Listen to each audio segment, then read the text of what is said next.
Hello guys, this afternoon featuring Diosdado Basadre Jr.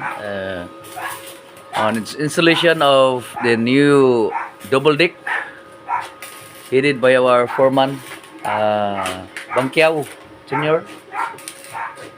Basadre from Gunusan, Mulawi, Zamboanga del Sur.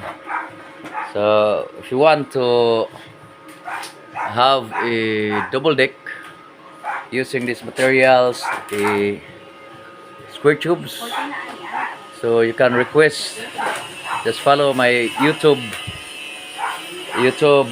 video and make assurance that the finished products is well prepared, no? Here you can see the example of their first made double deck here. Okay, that's all for you guys.